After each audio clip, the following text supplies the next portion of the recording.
Shalom teman-teman semuanya, kembali lagi di ibadah online Remaja Pemuda GKI Camar. Gimana nih kabarnya? Nggak kerasa ya, kita udah ada di minggu terakhir bulan September. Masih pada semangat kan? Harus tetap semangat ya. Teman-teman, di minggu kali ini, tema yang akan kita bahas adalah remah yang terbuang. Remah yang terbuang, maksudnya gimana sih? Nanti itu semua akan dijelaskan oleh pembawa firman kita minggu ini, Pendeta Ricardo. Maka dari itu, marilah kita mulai ibadah kita dengan mengangkat pujian dari KJ 376, Ikut Dikau Saja Tuhan.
Pemuda remaja yang dikasih Tuhan, marilah kita mendasari ibadah kita pada pagi hari ini dengan pengakuan bahwa pertolongan kita adalah di dalam nama Tuhan yang menjadikan langit dan bumi dan yang akan memelihara ciptaannya dari sekarang sampai selama-lamanya.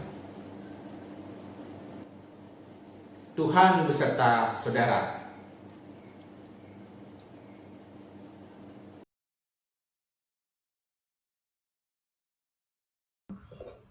Teman-teman, dalam kehidupan ini, kita pasti pernah melakukan kesalahan yang mungkin melukai perasaan orang-orang di sekitar kita ataupun perasaan Tuhan. Maka dari itu, aku mengajak teman-teman sekalian untuk bersatu dalam doa dan mengakui dosanya secara pribadi di hadapan Tuhan. Mari kita bersatu dalam doa. Tuhan Yesus yang baik, terima kasih untuk nafas kehidupan yang senantiasa Engkau berikan pada hidup kami hingga saat ini. Tuhan, kami sadar seringkali kami melakukan kesalahan yang melukai perasaan orang-orang di sekitar kami, terlebih perasaan-Mu. Ampuni dosa kami Tuhan, baik yang kami sengaja maupun tidak. Berkati tiap langkah dalam hidup kami, supaya senantiasa berada di jalan-Mu. Sebentar kami akan melanjutkan ibadah kami Tuhan, kiranya Engkau yang berkati agar apa yang disampaikan oleh Pendeta Ricardo dapat bermakna dalam hidup kami. Hanya dalam nama kami berdoa dan bersyukur. Amin. Mari kita nyanyikan pujian Seputih Bulu Domba.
kita sudah mengakui dosa kita, sekarang saatnya kita untuk memberikan salam damai kepada orang-orang di sekitar kita. Karena ini ibadah online, teman-teman bisa memberikan salam damai dengan membentuk hati seperti ini ataupun seperti ini. Salam damai teman-teman!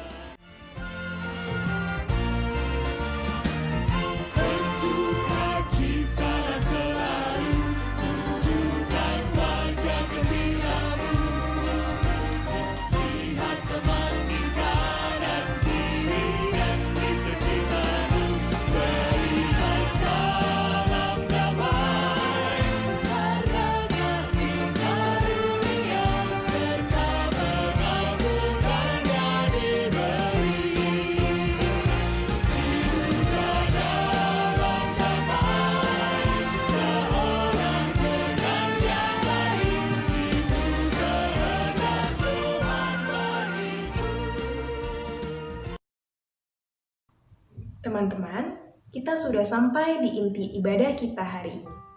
Kita akan mendengarkan firman Tuhan yang akan dibawakan oleh Pendeta Ricardo. Namun sebelum itu, marilah kita persiapkan hati kita dengan mengangkat pujian dari KJ 457, Ya Tuhan Setiap Jam.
Rekan muda yang dikasih Tuhan, sebelum kita masuk di dalam pemberitaan firman Tuhan, mari kita siapkan hati dan pikiran kita terarah kepada Tuhan.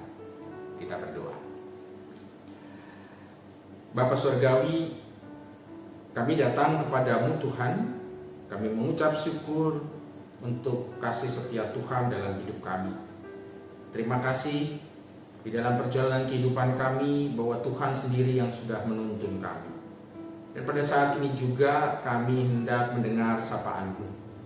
Kiranya Roh Kudus-Mu sendirilah yang akan memberikan kepada kami pengertian, memberikan kepada kami juga kemampuan di dalam kami Bapa, boleh membaca, merenungkan, maupun juga boleh mendengar akan sabda-Mu.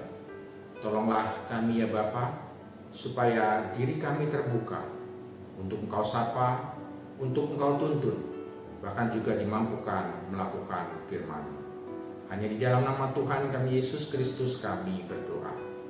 Amin. Bacaan Alkitab kita pada pagi hari ini kita akan membuka dari Ulangan 15 ayat 7 sampai ke 11. Ulangan 15 ayat yang ke-7 sampai ayat yang ke-11. Demikian. Jika sekiranya ada di antaramu seorang miskin, salah seorang saudaramu di dalam salah satu tempatmu, di negeri yang diberikan kepadamu oleh Tuhan Allahmu, maka janganlah engkau menegarkan hati ataupun menggenggam tangan terhadap saudaramu yang miskin itu. Tetapi engkau harus membuka tangan lebar-lebar baginya dan memberi pinjaman kepadanya dengan limpahnya, cukup untuk keperluannya, seberapa ia perlukan. Hati-hatilah supaya jangan timbul di dalam hatimu pikiran dursila demikian. Sudah dekat tahun ke-7, tahun penghapusan hutang, dan engkau menjadi kesal terhadap saudaramu yang miskin itu, dan engkau tidak memberikan apa-apa kepadanya. Maka ia berseru kepada Tuhan tentang engkau, dan hal itu menjadi dosa bagimu. Engkau harus memberi kepadanya dengan limpahnya, dan janganlah hatimu berduka cita apabila engkau memberi kepadanya. Sebab oleh karena hal itulah Tuhan Allahmu akan memberkati engkau dalam segala pekerjaanmu dan dalam segala usahamu. Sebab orang-orang miskin tidak hentinya akan ada di negeri itu. Itulah sebabnya Aku memberi perintah kepadamu demikian. Haruslah engkau membuka tangan lebar-lebar bagi saudaramu yang tertindas dan yang miskin di negeri. Demikianlah firman Tuhan. Berbahagialah buat setiap kita yang boleh membaca, merenungkan, bahkan juga memelihara firman ini dalam hidup kita hari lepas hari. Haleluya.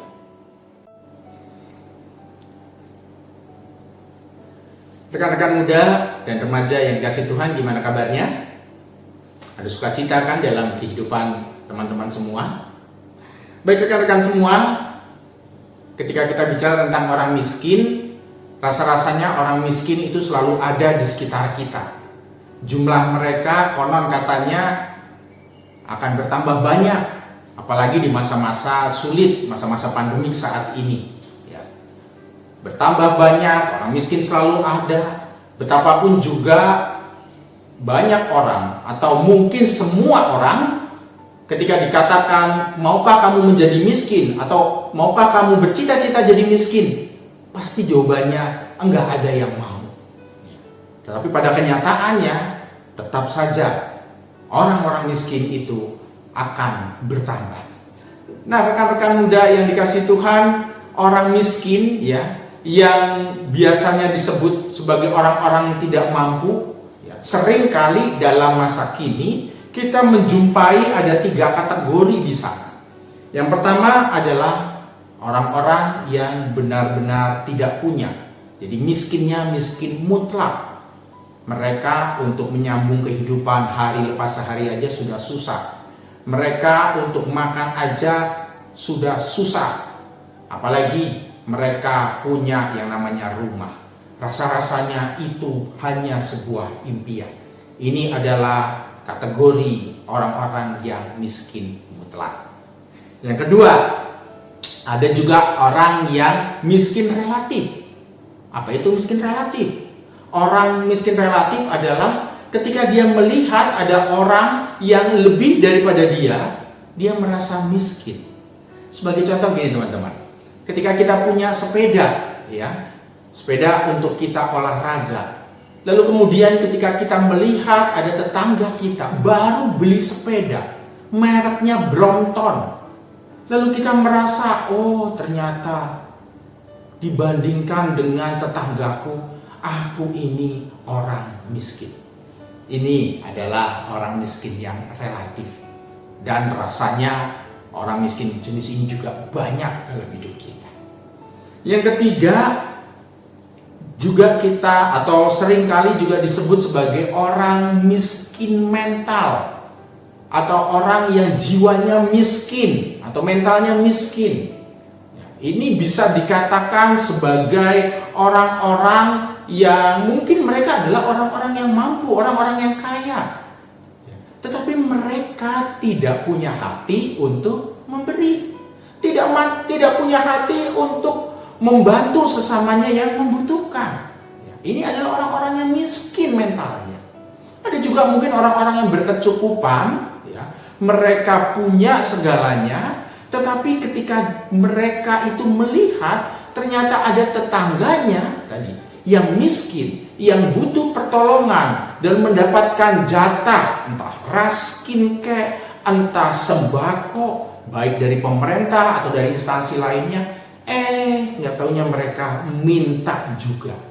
Nah, orang-orang seperti ini adalah orang-orang yang jiwanya atau mentalnya miskin. Pada saat ini kita tidak membahas yang kedua dan yang ketiga, tapi kita akan membahas tentang yang pertama tadi, orang-orang yang benar-benar miskin, yang miskinnya mutlak. Siapakah itu?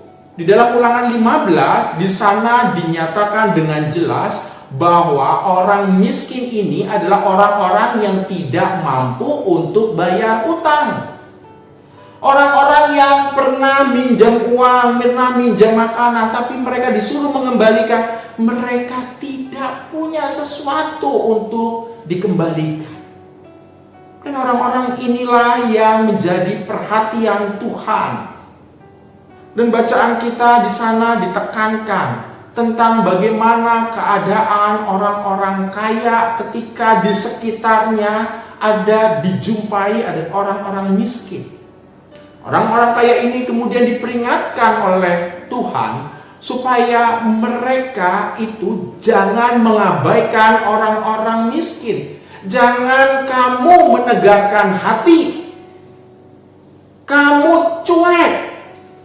Kamu di sini dikatakan menggenggam tangan untuk tidak bersedia memberikan apa yang diperlukan bagi sesamanya, khususnya orang-orang yang miskin.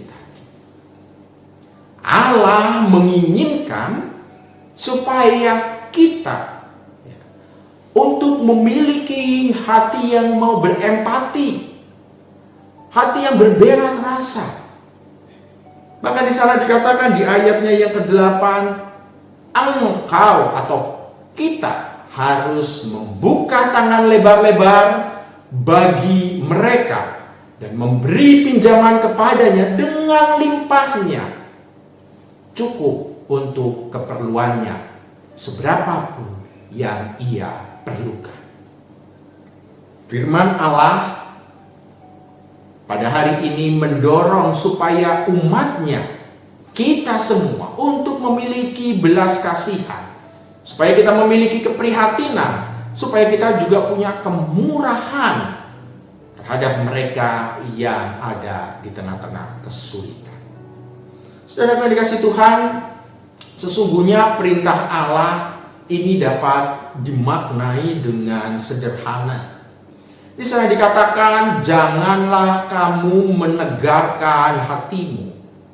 Artinya, Allah ingin supaya kita tidak bersikap apatis.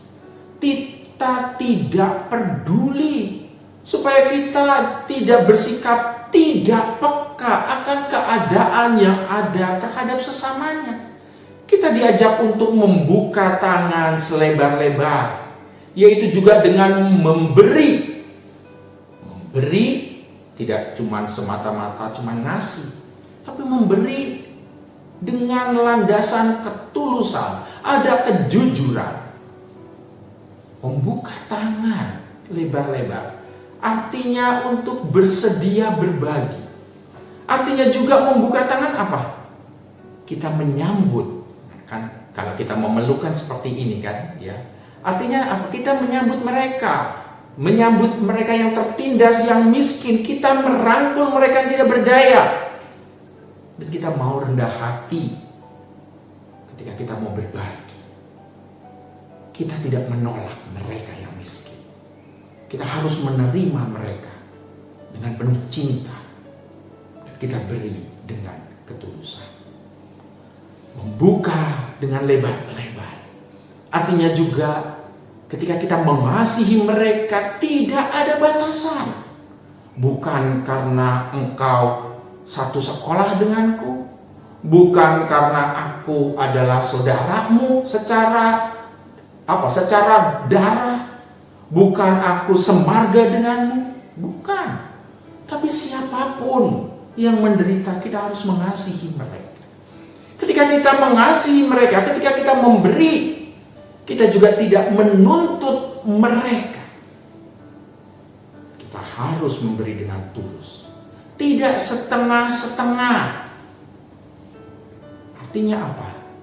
Artinya kita harus memberi dengan sebuah ukuran, yaitu apa adanya, apa yang ada pada kita, yang itu juga adalah berkat dari Tuhan, pemberian Tuhan. Dan itulah yang membuat kita mampu memberikan sesuatu kepada mereka. Saudara yang dikasihi Tuhan, bagian lain dikisahkan atau juga diperintahkan oleh Tuhan ketika kamu ada bersama-sama dengan orang miskin. Di sana dikatakan, janganlah hatimu memiliki pikiran dursila. Apa artinya? Pikiran dursila itu adalah orang-orang yang di dalam hatinya tersembunyi kejahatan. Di dalam hatinya tidak ada pengampunan, tidak ada belas kasihan, tergerak pun tidak. Karena yang ada di dalam pikirannya adalah bagaimana aku akan terhindar dari permohonan mereka yang miskin. Bagaimana aku, kalaupun aku akan membantu mereka, maka ada sesuatu yang akan aku ambil dari mereka. Ini adalah orang-orang yang dursila. Dan bukankah banyak orang-orang dalam kehidupan pada hari ini atau pada masa kini yang ketika memberikan bantuan, mereka selalu berpikir, adakah udang dibalik batu? Itu adalah orang-orang dursila, teman-teman. Dan bagian lain juga Tuhan dikatakan supaya kita memberi dengan limpahnya, memberi dengan apa yang ada pada kita sesuai dengan kemampuan kita. Dan itu juga cukup untuk kebutuhan orang yang perlu kita tolong.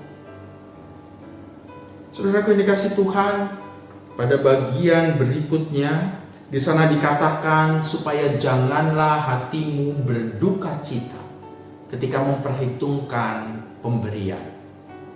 Artinya begini, teman-teman. Bukankah seringkali pada masa kini ketika kita mau menolong seseorang, kita memberi sebagian apa yang mereka perlukan, kita kemudian berpikir, nanti jangan-jangan harta kita menjadi berkurang. Nanti jangan-jangan apa yang kita miliki menjadi tidak ada lagi. Dan kemudian kita akan menjadi menyesal. Kemudian kita tidak lagi bisa bersuka cita karena hal ini. Ini menjadi peringatan, teman-teman. Ketika kita memberi, berilah dengan sukacita. Saudaraku yang dikasihi Tuhan, ketika kita mentaati bagian dari firman Tuhan yang tadi kita baca, sesungguhnya di sana Tuhan menjanjikan sesuatu, yaitu Tuhan akan memberkati segala pekerjaan kita, segala usaha kita. Artinya apa?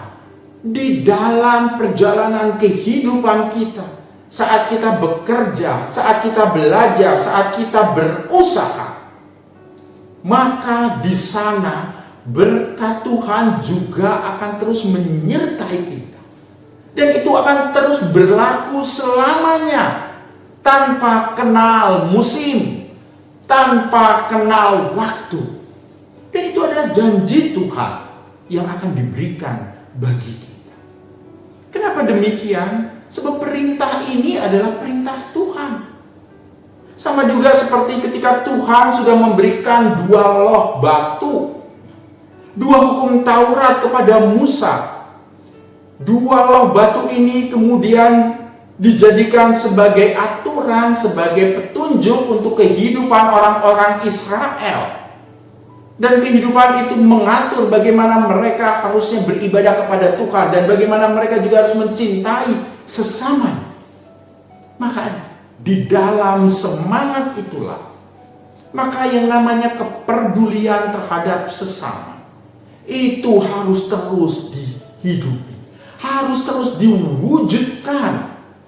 Kasih kepada Tuhan itu juga akan senantiasa berkaitan atau dijelaskan dengan cara bagaimana kita mengasihi sesama. Karena itulah teman-teman, ketika kita mengasihi orang-orang yang berkekurangan atau orang-orang miskin, sesungguhnya kita juga mengasihi Tuhan. Kalau begitu, bagaimana sekarang? Bagaimana ketika kita dipanggil sebagai gereja, sebagai orang-orang beriman, khususnya di dalam menanggulangi kemiskinan?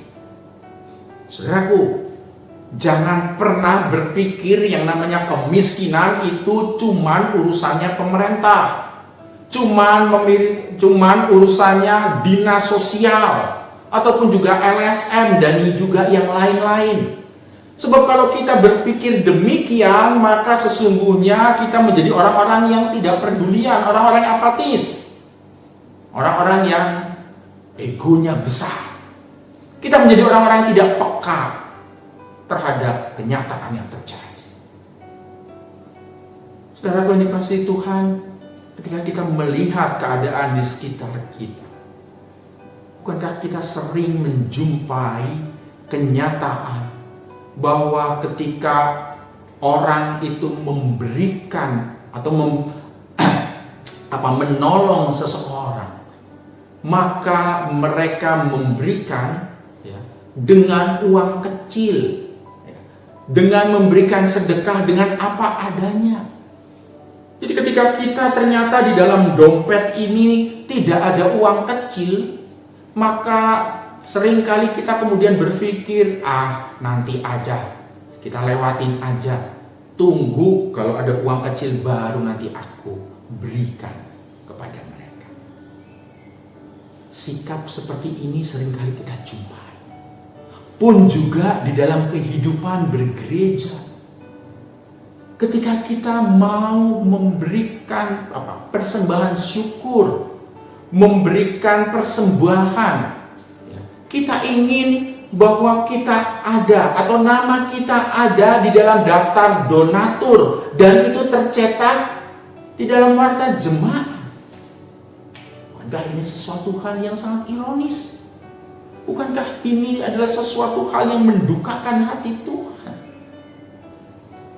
Tuhan sudah memberikan panggilan kepada gereja supaya gereja itu melakukan persekutuan, kesaksian, pelayanan, atau sering kita sebut sebagai koinonia, marturia. Dan itu adalah panggilan gereja. Dan sekarang juga disebut, ada ditambahkan didake atau pengajar. Nah, pertanyaannya, ketika kita melakukan pemberian kepada sesama itu, apakah itu semata-mata karena tugas dan juga panggilan gereja? Ataukah ketika kita melakukan atau mengasihi orang-orang miskin, kita membantu mereka, itu merupakan panggilan hati nurani kita? Saudaraku yang dikasihi Tuhan, pada saat ini kita diingatkan supaya kita senantiasa melakukan panggilan apa yang diperintahkan Tuhan. Kita mulai membudayakan di dalam sikap memberi. Jangan pernah kita berpikir bahwa ketika kita memberi, yaitu pada saat nanti kalau kita sudah lebih, nanti kalau kita sudah kaya, nanti kalau kita sudah berkecukupan. Saudaraku yang dikasihi Tuhan, kita memberi karena Tuhan lebih dahulu sudah memberi bagi kita. Dan tidak main-main apa yang diberikan Tuhan bagi kita. Tuhan memberi hidupnya buat kita, menebus kita dari dosa dan pelanggaran kita. Itu adalah kasih karunia yang sangat berlimpah. Dan itu juga yang harusnya bisa kita lakukan sebagai ungkapan syukur kita kepada sesama kita. Saudaraku, kita adalah orang-orang yang tidak punya. Kita sesungguhnya adalah orang-orang miskin. Tetapi kita sudah diperkaya oleh Tuhan. Kita sudah menjadi orang yang berpunya di dalam Tuhan. Karena kita dimampukan supaya ketika kita memberi, itu semata-mata Tuhan hadir dalam hidup kita. Pada bagian inilah sebetulnya kita diajak untuk berefleksi sebagai gereja atau sebagai individu. Kita ikut ambil bagian di dalam kegiatan-kegiatan, baik melalui pelkes, baik melalui pembagian sembako, baik melalui kegiatan-kegiatan kemanusiaan lainnya. Dan itu wajib ada di dalam gereja, di dalam hidup kita. Supaya dengan melakukan pelayanan-pelayanan ini, maka setiap orang yang kita jumpai, setiap orang yang kita tolong, mereka dapat merasakan Kristus dalam hidup mereka semua. Tuhan Yesus memberkati kita, dan marilah kita saling tolong menolong. Amin. Saat teduh untuk kita semua.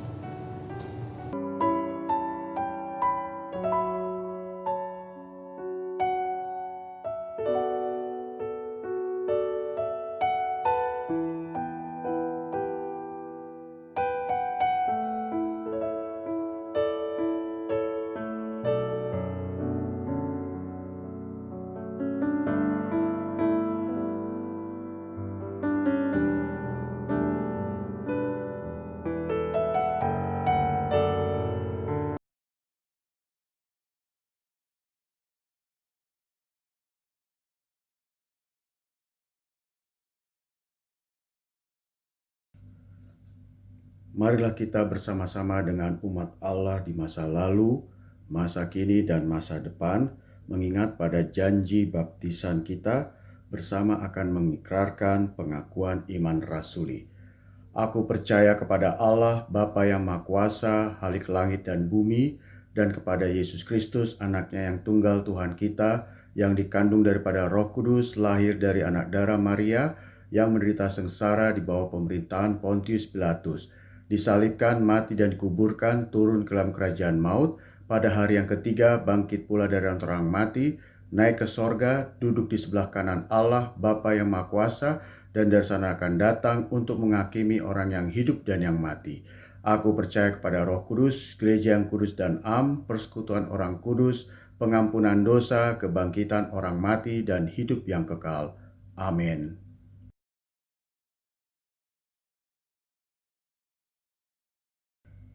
Tibalah saatnya kita memasuki persiapan diri menyambut sakramen perjamuan kudus. Pada hari Minggu tanggal 4 Oktober 2020 kita akan merayakan perjamuan kudus sedunia. Untuk menyambut dan ikut serta dalam perayaan itu, marilah kita mempersiapkan diri secara bersama-sama. Pada perjamuan malam terakhir, Kristus menghendaki kita merayakan perjamuan kudus untuk mengenangnya. Mengenang Kristus berarti mengalami kehadirannya seperti murid-muridnya yang dulu mengalami kehadirannya. Mengenang Kristus juga berarti menyadari secara pribadi seluruh kehidupan Kristus yang diberikannya bagi keselamatan dunia.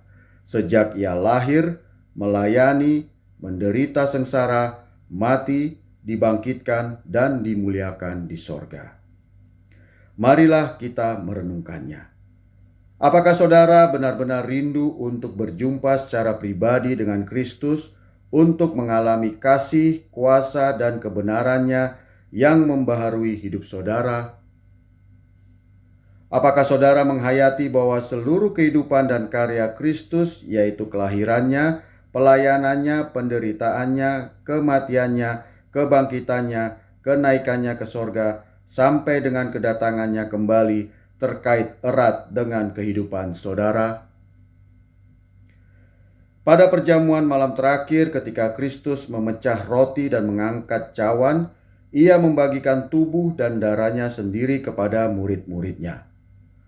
Menerima tubuh dan darahnya berarti dipersatukan dengan semua orang yang menerimanya, juga menjadi satu tubuh dan satu roh. Marilah kita merenungkannya. Apakah saudara menghayati bahwa Kristus adalah kepala seluruh kehidupan saudara dalam hidup berjemaat dan bermasyarakat, dalam keluarga dan pekerjaan saudara? Apakah saudara menghayati bahwa saudara adalah anggota tubuh Kristus yang saling mengasihi seorang terhadap yang lain? Ketika kita bersatu dengan Kristus, roti hidup yang dipecah-pecahkan bagi dunia ini, kita pun dipersatukan dalam kematian dan kebangkitan Kristus. Dipersatukan dengan Kristus berarti diutus untuk mengosongkan dan menyangkal diri, memikul salib, dan mengikut Kristus. Dipersatukan dengan Kristus berarti diutus untuk memberi hidup kita demi keselamatan dunia. Marilah kita merenungkannya. Apakah dalam persekutuan dengan Kristus, saudara mau berkorban dan menjadi berkat bagi sesama saudara? Apakah saudara menyadari bahwa sebagai anggota tubuh Kristus di tengah dunia, saudara menjadi mata dan telinga bagi Kristus yang melihat dan mendengarkan, serta peduli terhadap kebutuhan dan masalah sesama saudara? Sudahkah saudara menjadi mulut bagi Kristus yang menyuarakan kebenaran dan keadilan dalam lingkungan saudara? Sudahkah saudara menjadi tangan bagi Kristus yang berkarya memperjuangkan damai sejahtera di muka bumi? Kiranya Roh Kudus menolong kita semua dalam mempersiapkan diri untuk merayakan perjamuan kudus sedunia pada hari Minggu tanggal 4 Oktober 2020 yang akan datang. Mari rekan muda yang dikasih Tuhan, kita naikkan doa-doa syafaat kita. Kita satu dalam doa. Kami bersama-sama datang kepadamu Tuhan. Kami mengucap syukur untuk kasih setia Tuhan yang telah kami terima, untuk segala kebaikan-kebaikan yang Tuhan sudah anugerahkan bagi kami. Dan pada saat ini juga kami bersama-sama memohon kepadamu, kiranya Engkau sendiri yang juga akan terus menyertai jalan kehidupan kami, baik secara pribadi lepas pribadi, maupun juga ketika kami hidup di dalam komunitas iman, ataupun juga di tengah-tengah masyarakat kami. Kami juga memohon kepadamu kiranya Engkau juga menjamah, Tuhan memulihkan, Tuhan memberikan kesembuhan bagi saudara-saudara ataupun juga rekan-rekan kami yang mungkin pada saat ini sedang dalam keadaan sakit, membutuhkan dukungan, membutuhkan topangan, baik ketika mereka dirawat di rumah-rumah mereka ataupun juga di rumah sakit. Tuhan kiranya berkenan menolong mereka. Kami juga berdoa ya Tuhan dengan keadaan di sekeliling kami terkait dengan kondisi COVID-19 yang masih juga terus melanda. Kami mohon kepadamu kiranya Engkau juga memberikan kesembuhan bagi para pasien penderita COVID-19 ini, baik ketika mereka juga saat ini sedang dikarantina di rumah-rumah mereka, ataupun juga di rumah sakit atau di tempat-tempat di mana itu juga disediakan bagi proses karantina bagi setiap orang yang terdeteksi baik sebagai OTG ataupun juga sebagai pasien. Tuhan tolonglah, jamahlah, halaukanlah segala sakit penyakit ini dari kehidupan kami semua. Tuhan, kami juga memohon kepadamu di dalam pergumulan akan masa remaja ataupun juga masa pemuda kami pada saat ini. Kiranya Tuhan yang juga akan terus mendukung kami, khususnya di dalam proses belajar atau juga proses belajar jarak jauh yang saat ini masih juga kami harus lakukan. Berkenanlah Engkau memberikan kepada anak-anak-Mu ini ya Tuhan, kemampuan di dalam mengikuti proses pembelajaran jarak jauh ini. Semangat maupun juga hal-hal lain yang mereka perlukan. Konsentrasi di dalam mereka juga Bapak boleh menerima akan materi belajar yang saat ini sedang mereka dalami. Berdoa juga ya Tuhan untuk anak-anak-Mu yang saat ini juga bergumul di tengah-tengah pekerjaan mereka, ataupun juga proses di dalam mereka juga sedang mencari pekerjaan atau sedang memulai usaha mereka. Tuhan tuntunlah mereka. Tuhan tolonglah Engkau yang akan memberikan kemampuan maupun juga ketekunan di dalam anak-anak muda-Mu ini. Mereka dapat memperoleh pekerjaan sesuai dengan bakat, minat maupun juga rencana Tuhan yang Engkau akan hadirkan dalam hidup mereka. Ataupun juga bagi anak-anak-Mu yang sedang bekerja, biarlah mereka juga ketika bekerja masih pun juga harus melindungi atau menjaga diri mereka supaya mereka tidak tertular ataupun juga terkena akan COVID-19 ini. Mampukan mereka juga menjadi orang-orang yang cakap di dalam melaksanakan atau menyelesaikan setiap tanggung jawab yang dipercayakan ke dalam kehidupannya. Kami berdoa untuk masa depan anak-anak muda-Mu ini ya Tuhan. Di dalam mereka juga sedang bergumul mencari pasangan hidup. Tuhan tolonglah, Tuhan karuniakanlah kepada mereka pasangan hidup mereka yang memiliki hati yang takut akan Tuhan, yang juga memiliki ketaatan yang utuh kepadamu, supaya ketika mereka bertemu, bahkan mereka juga boleh berkomitmen berjalan bersama di dalam kehidupan mereka hari pas hari, mereka tetap ada di dalam perlindungan, mereka tetap ada di dalam pimpinan Tuhan, sehingga pada waktunya nanti Engkau sendiri yang juga akan mengkuduskan relasi atau hubungan tersebut. Kami saat ini juga berdoa ya Tuhan bagi gereja-Mu GKI Camar ya Tuhan, di dalam segala keseharian maupun juga panggilan yang Tuhan sudah tetapkan di dalam kehidupan bergereja. Biarlah kiranya gereja-Mu ini akan terus menjadi saluran berkat. Gereja-Mu ini akan terus Engkau pakai di dalam mereka menolong orang-orang yang lemah, orang-orang yang miskin, orang-orang yang juga membutuhkan akan kehadiran Tuhan di dalam kehidupan mereka. Berkatilah pendeta, berkatilah juga para penatua, staf, maupun juga keluarga-keluarga mereka semua. Biarlah di dalam segala pelayanan demi pelayanan yang Tuhan sudah tetapkan, keluarga pun boleh mendukung, keluarga pun dalam keadaan baik, dan mereka juga ikut serta di dalam segala proses pelayanan yang saat ini juga terus dihidupi melalui kegiatan di GKI Camar ini. Kami juga membawa akan pergumulan bangsa dan negara kami. Di dalam kami Bapak boleh bersama-sama menanggulangi setiap dampak dari COVID-19 ini ya Tuhan. Tolonglah ya Bapak. Mampukan juga untuk para medis memiliki ketabahan, kekuatan, maupun juga hikmat di dalam merawat, bahkan juga di dalam mereka mencari solusi, obat, ataupun juga vaksin, supaya vaksin ini juga dapat menanggulangi akan penyebaran COVID-19 ini. Begitupun juga dengan pemerintah kami, tolonglah supaya mereka juga memperoleh kebijaksanaan di dalam bersama-sama mensejahterakan akan rakyat ataupun juga setiap orang yang juga bersama-sama hidup di Indonesia ini ya Tuhan.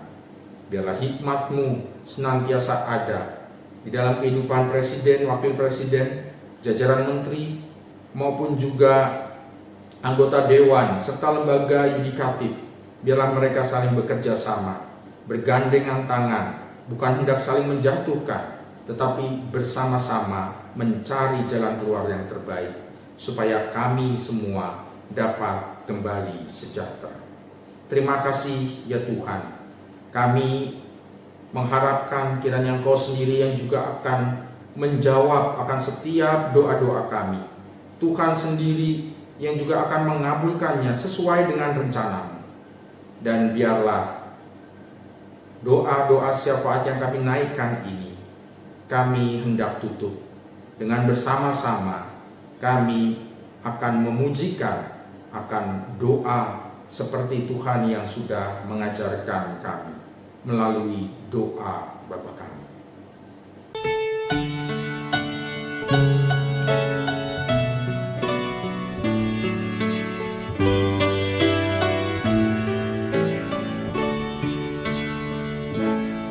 Bapa kami yang ada di sorga,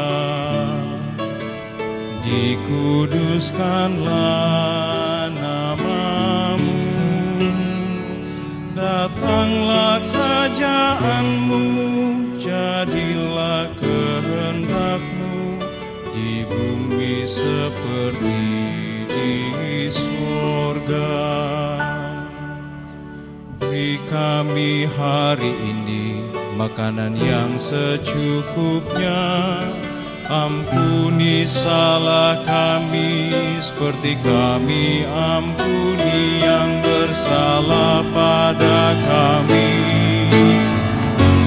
Jangan bawa kami dalam pencobaan, melainkan lepaskan kami dari yang jahat. Engkaulah yang punya kerajaan dan kuasa dan kemuliaan sampai selama-lamanya. Amin.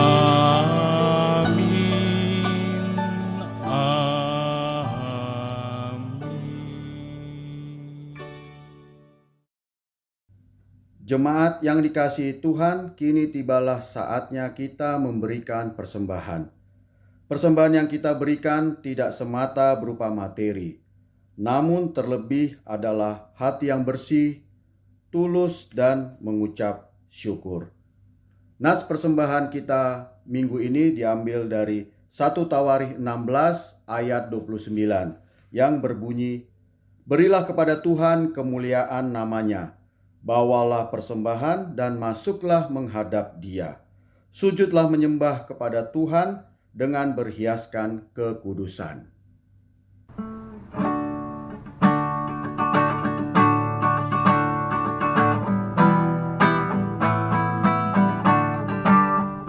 Sudahkah yang terbaik ku berikan kepada Yesus Tuhanku? Besar pengorbanannya di Kalvari, diharapnya terbaik bagiku. Berapa yang telah hilang telah ku cari, dan ku lepaskan yang terbelenggu. Sudahkah yang terbaik ku berikan kepada Yesus Tuhanku?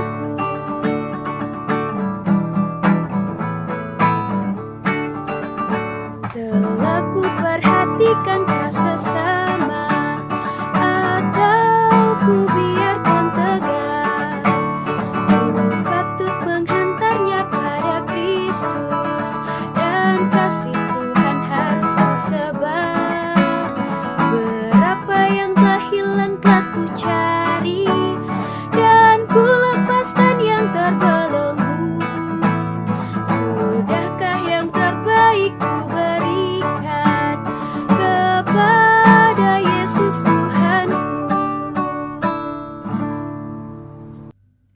Mari kita berdoa untuk menyerahkan persembahan kita.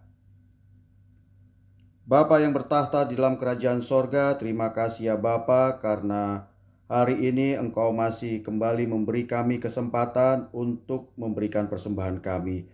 Berkati persembahan kami ya Bapa, agar dapat bermanfaat bagi pertumbuhan gereja di tempat ini dan di lingkungan sekitar ini. Engkau berkati juga kami yang memberi dan juga berkati yang mengelola persembahan ini.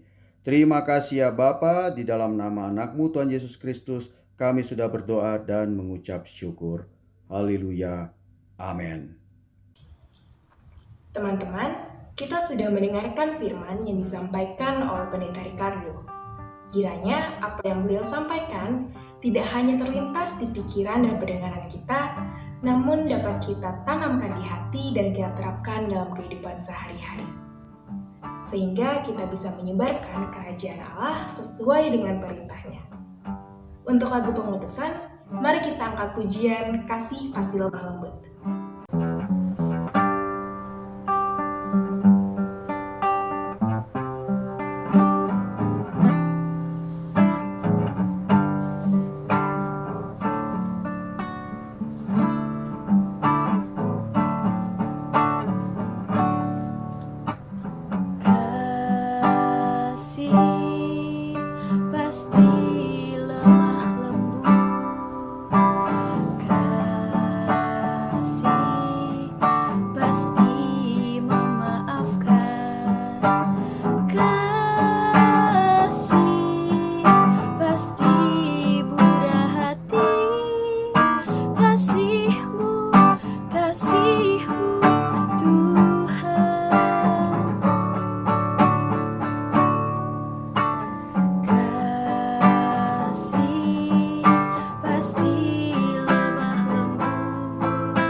Rekan muda yang dikasih Tuhan, arahkanlah hatimu kepada Tuhan.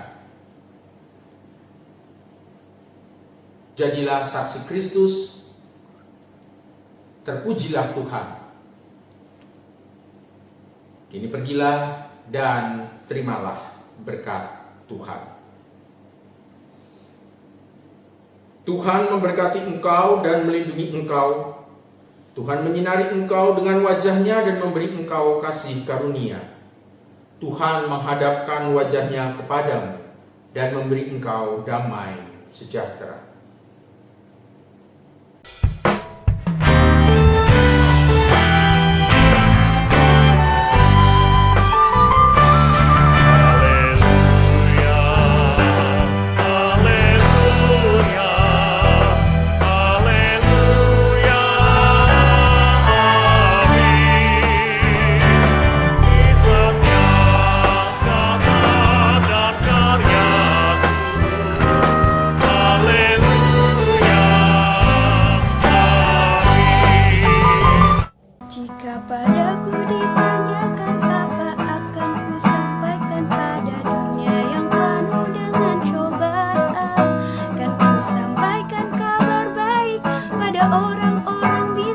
Pembebasan bagi orang yang ditawar, yang buta dapat penglihatan, yang tertindas dibebaskan. Sungguh tahun rahmat Tuhan sudah tiba, kerajaan Allah penuh kurnia,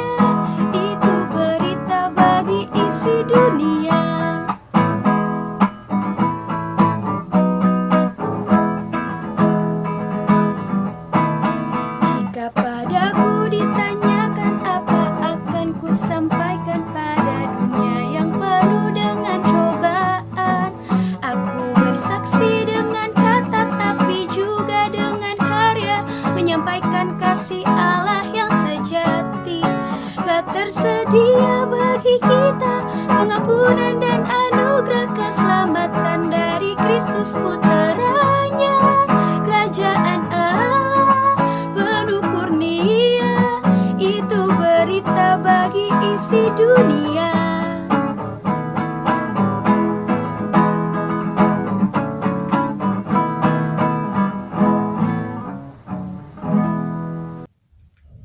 Tibalah kita di akhir pertemuan kita hari ini.